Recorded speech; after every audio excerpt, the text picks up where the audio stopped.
Ready? Yeah. Okay.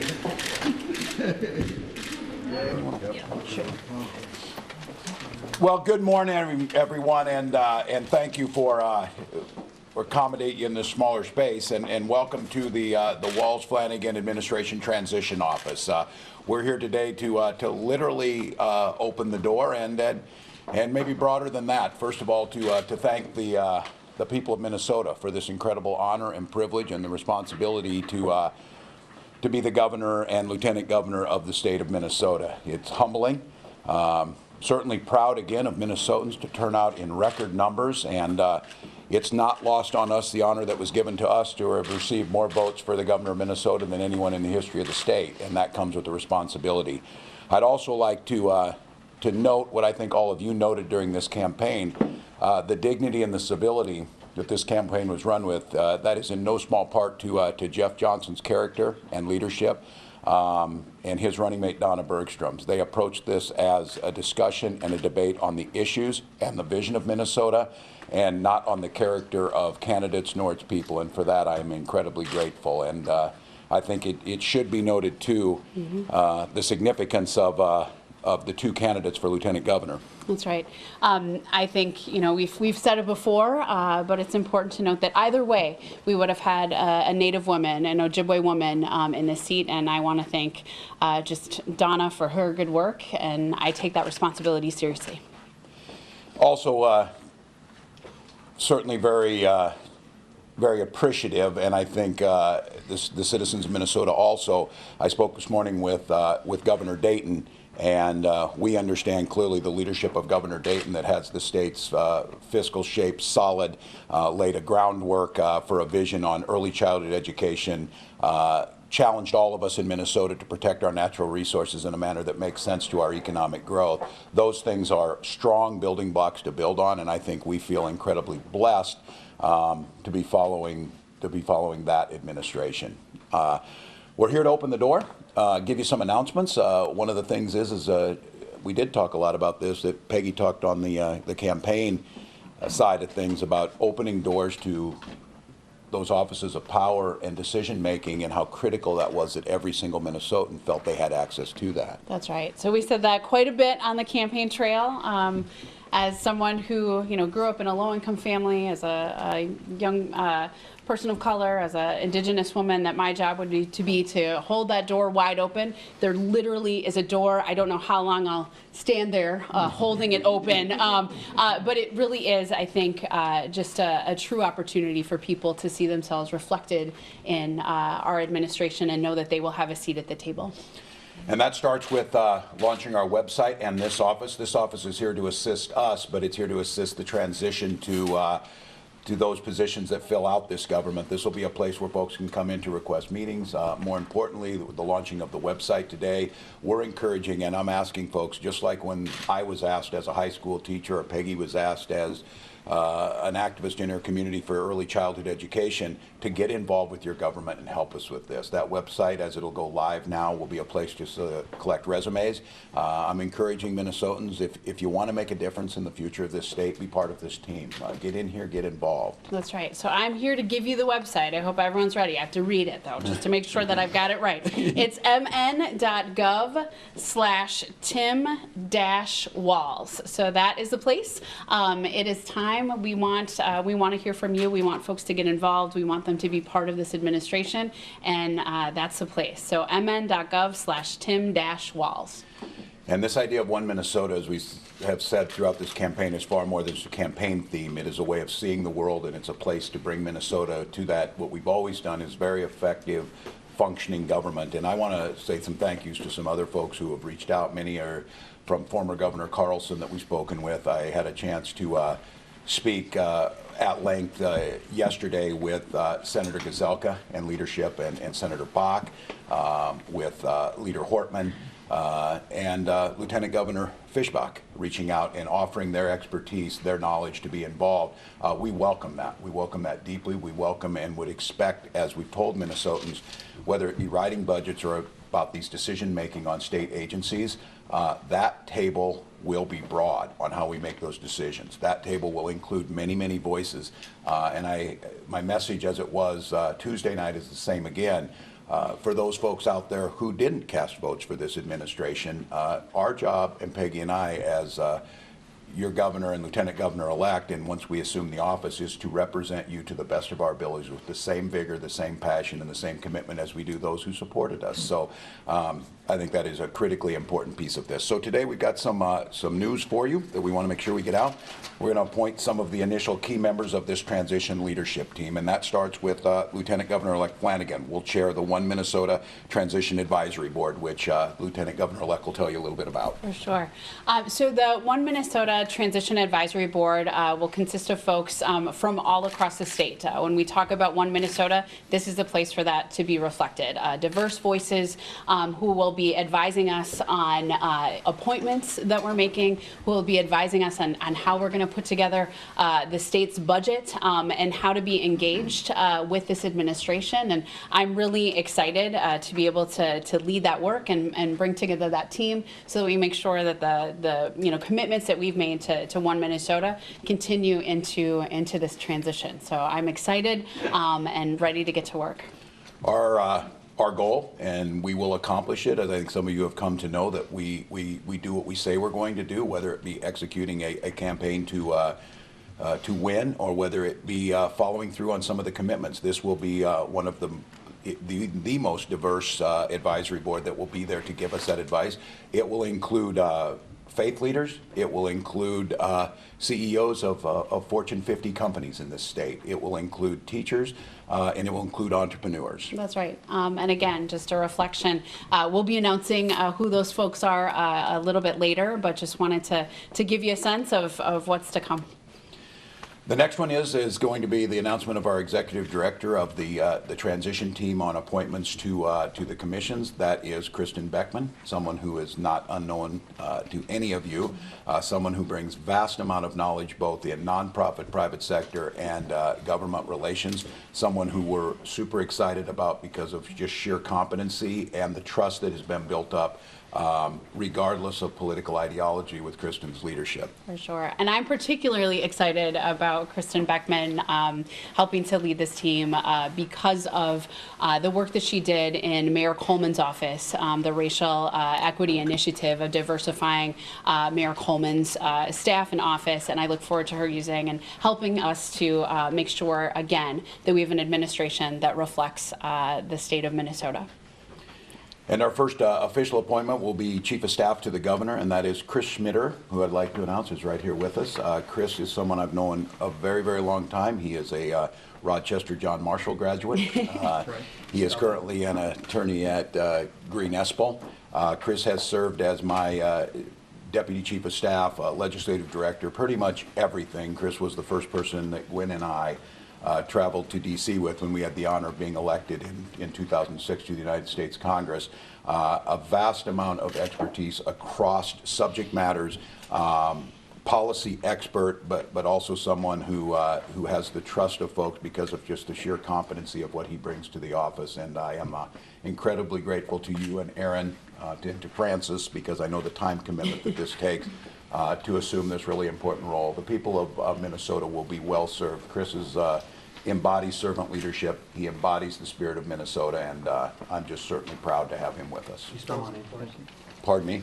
Spell your last name. SCHMITTER. I'm on it. Thank you. No. We have a release too that will be sending with more information. Which is a perfect segue. Kayla Castaneda, who is standing right here and who has this, will be the Transitions Communication Director. Of course, many of you got to know her and her competency during the campaign, and I think it's a good time for me to make a pledge where some of you who covered me during my congressional time, the commitment to openness, transparency, and being on the ready for you. We do not see it as doing a favor for you by answering your inquiries or being ready. We see it as a responsibility of the office. We feel that transparency and accessibility should be honored in every case that we can. That's embodied in, I think, Kayla's ability to make sure that she is honoring every request for inquiry and trying to make that access as smooth as possible for you. And again, this is about establishing Minnesota's relationship with this, all of you taking the time to come here. We understand very clearly this is a critical part of our democracy. It's a critical part of building trust in a one Minnesota, that you have the capacity to get as much information as possible. Absolutely. So we're just excited to have Kayla on board, who's been just an incredible asset to our campaign. You know her well, and we're excited to just have her here. So we're here about 40 hours after we were given the privilege of winning this election. One of the things, again, I would like to be clear about, that we understand our responsibility and the privilege to do this job, the competency of setting up this office and now moving forward, and those who have asked about specific positions of commissioners, and that, I think what you're seeing here is the framework, and it should give you a good indication how this administration will work. We value coalition building. We value all the diverse voices. We will set what we think are the skill sets and the resume, if you will, of the people who will serve in these agencies, but they will be done, and the work that they will be done in conjunction with the people of Minnesota and with the leadership that's there. So when we talked about trying to turn things like budgeting a little bit on its head, you will not see a surprise budget that you'll be waiting for on February 19th to be unveiled as the governor's budget. No one's quite sure what's in that, because we fully are prepared to start working with people to make those priorities known on the front end, start to decide where those red lines are going to be, start to honor if it is the minority voice in the House of Representatives from Republicans or the minority voice of Democrats in the Senate, that we have an opportunity in divided government to show a unified one Minnesota. And I think the process starts of how we build this team, and it starts with Kristin and Chris at the start point, and Kayla's access to the process as it moves along. So at this point in time,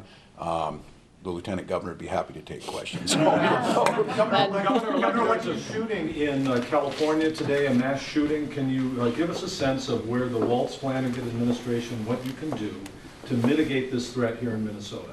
Yeah, first of all, our deepest sympathies to the families. This was in one of my colleagues, Julia Brownlee, is the congresswoman from this district. And in Congress, all of us, when we wake up and hear these news, we wonder who's going to be next in a club you don't want to be part of, which is a member of Congress who represents a district with a mass casualty shooting.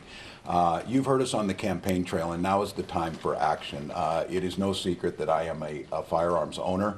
I fully support people's rights to own firearms, but I also recognize the capacity to do some common sense things. And in this case, we've talked about some of the start points, and I don't have the details on this shooting, and I think it's counterproductive when you get into that. We do know statistically, when we have states that do universal background checks, we have a lower incidence. We do know that if you can do protective orders in domestic issues of bringing families or concerned folks to bring forward, and do it judicially to maybe restrict that firearm in that home. Those are things that I'm very interested in working in a bipartisan manner with the House and Senate to get that done. I think the expectation is that post-Parkland and now post-California, post-Las Vegas, it's just too many of those, that we need to try taking some actions that the science behind this shows that we can make some reductions. And I'm fully aware that sometimes when we make these things, it may turn out that this person did a background check. It may turn out that no protective order was tried to be issued. That is not an excuse to try and do things that have data-proven reduction in this, to start to have that conversation where we're not diminishing the debate around the holistic problem with violence and gun shooting. So I think that's what we need to do. Governor-elect, you will face the only divided state legislature in the country. How do you plan to navigate that? It's not unusual here in Minnesota, but how do you personally plan to navigate Well, I don't think things happen by chance in a lot of cases. I made the case to the citizens of Minnesota, and as I said, I'm humbled with knowing that we received more votes than anybody who's ever run for governor of Minnesota. And I think one of the messages they were sending clearly to me, not necessarily that there was a total belief in my personal political ideology, but the belief in the leadership to bring people together. I think Minnesota is well prepared to do this, because we know that what happened in this election, when you start to parse it out, certainly there was a shift back towards Democrats, but there was also still a solidification of the the rural divide in some cases. We're very pleased because the data seems to show that we did perform in all of greater Minnesota. I think it starts with the leadership that I promised to give. I started respecting it. I think it started with that conversation of calling Senator Gazelka yesterday and him giving me the inputs and asking for some certain things that he wanted to see, honoring those things and bringing folks to the table. Because if you miss the message of this election, it's people want government to function. They want it to deal with the things that impact their daily lives, and they're pretty much done with the drama. So that's my. Do you want to end the big mega bills at the end of the session? Absolutely. Is that one of your priorities? Absolutely. And I think the way you end that, Tom, is again on the front end of talking. I understand. I'm going to lay out some things, and the senator will, and I think it's appropriate that he do so. And other maybe Democrats are going to say this is a line we cannot cross, but here's what we can live with. I think it's about style. It's about how you negotiate together. It's about how you work on the front end so you can alleviate some of that. It's very, very difficult, and I'm sure the Lieutenant Governor-elect can mention this. She has been in that position in the Minnesota House where things were sprung at the last minute. I've seen it in Congress where people ran a campaign on read the bill, read the bill. They elected someone who ran on read the bill, and then that person introduced a bill in the last 30 minutes that no one read. That has got to end because it's just poor governance. It's not even the content of the bill, it's the way it's done. What about gridlock? The last two governors of two different parties each presided over government shutdowns. Will you vow that Tim Walz will not see a shutdown? Yeah, I will. Well, and I said if people choose to create gridlock, it's not that all difficult to do it, but I will take ownership on this part of it. I think a responsibility falls with the governor to try and alleviate as much as they can. I think you will tell the story on this if there is a good faith effort and the work is being done to try and alleviate that from happening. If it's being gridlocked for pure political reasons, that story will get out, but I do think the responsibility to break that initially starts in this office. And my pledge is, and I've made it to leadership on the Republican and the Democratic side, to go to them and meet with them. I'm going, of course, today we have been invited to the Democratic caucus, House caucus, and Senate caucus. I would welcome that invitation from the Republicans to go to them and address them at any time and answer honestly these questions about, are you going to do this? What is this? So yes, I think it's important for me in this space and Peggy in this space to say now, we'll take ownership for doing the best we can to alleviate that because that's in the best interest of Minnesota citizens. Will you run for another term? I only slept for 3 hours. This might be Gwen. This is my wife, Gwen Walz, the First Lady elect. Who I want to say about this breaking down the partisanship or whatever, and I think it needs to be noted on this. Former First Lady Paul Enti has reached out to us and is graciously going to meet us after this to talk about how do we get our sixth grader to basketball practice and some of those things. And I think that spirit is alive and well. She did not have to do that. Mary Paulini is a busy person, and she has chosen to reach out to Gwen Walz to help her do that. Can I ask you the question again? In seriousness, would you plan to run for another term? This job is in front of me now. I am honored to have this. I will do the best I can. And what I have always said when I run for office, I honor what the voters say, and at this point in time, they have given us the incredible privilege and responsibility of being the governor-elect of Minnesota. That's where I'm focusing on. Governor-elect, when we see your budget mid-February, how prominent will transportation be in it, and can we expect a proposal for a gas tax increase? On that, I would say yes. Yes, you can on that. I have promised it during the campaign. I will put that out there. I will work again on the front end as you see the budget, and I hope by many weeks in advance of that, you will be hearing things being talked about. We're not going to hide this. We're going to be working with this. I'll need to work with Democrats and Republicans to see what's available. But on transportation, the need is apparent. The lack of the funding to make it done. The responsibility, as I ran on, you can't just say you're not going to do anything in terms of revenue or budgets, and you're going to magically get roads, bridges, and transit. So yes, you can expect to see that. So How much? You know the... No, and I think that's unfair, and for many of you talked about this. There's key partners in this and stakeholders that have not been brought to the table, and today we're just starting the very first initial assembling of that team. There will be folks that I will bring in that will tell me what that looks like. There are two ways that a gas tax could happen getting past the Senate. One is you can get buy-in from a lot of Republicans, or you could peel off a couple.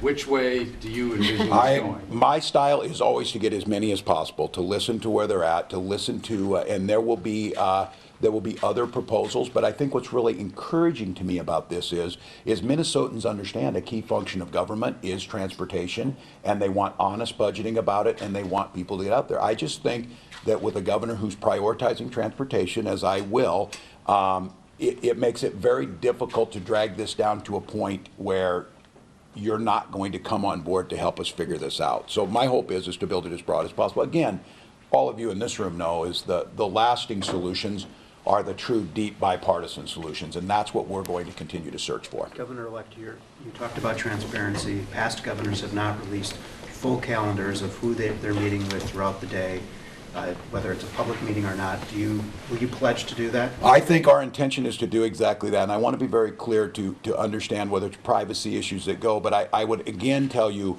you get what you see, and I think in this campaign, there was a campaign that published public schedules for the entire campaign of where we were going to go, and I think my work in Congress, whether it be working on lobbying reform or whether it be a signature piece of legislation in the Stock Act, was about transparency. So I think you can fully expect, and I think it will be our intention to be as transparent as we possibly can be. So yes, you're going to get our commitment to make those things happen. What about the governor's residence? Do you two both plan to live there? I know you still have a child in school. What are the plans there? Well, this is a question, and again, part of it is superstitious-wise, part of it is not getting ahead of things, but those of you who get to know Gwen Walz, she will always tell you Tim is the visionary and I'm the one that implements and makes things happen.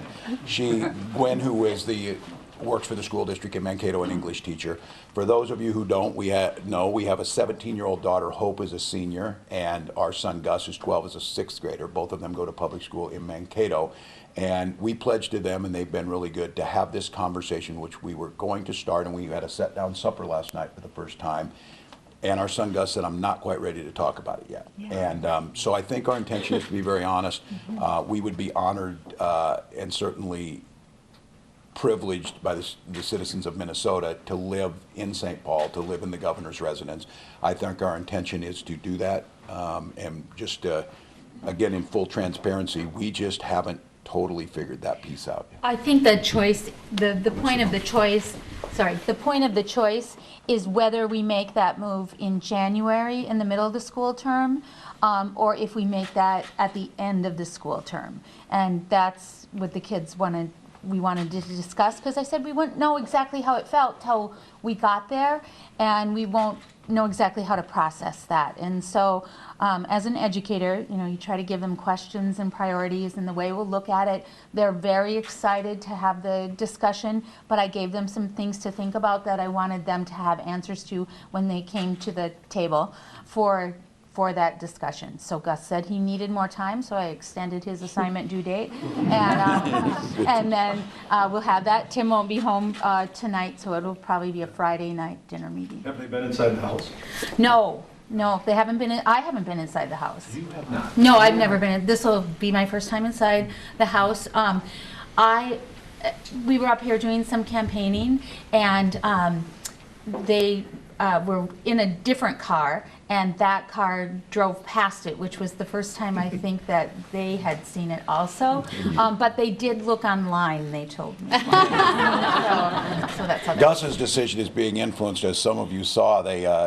One of you captured a beautiful photo when it dawned on Gus on Tuesday night. He said, "Holy smokes, I get a dog." Well, that promise was easy 2 years ago when we said, if we win, you can get a dog. So that's what he's most concerned about. But any final thoughts? Governor-elect, do you anticipate asking any members of Governor Dayton's administration to stick around at least for a year or two? Yeah, well, I think it's too early to say on that. This establishing this team and seeing my style of getting input, my decision making on that is to hear where people have come from.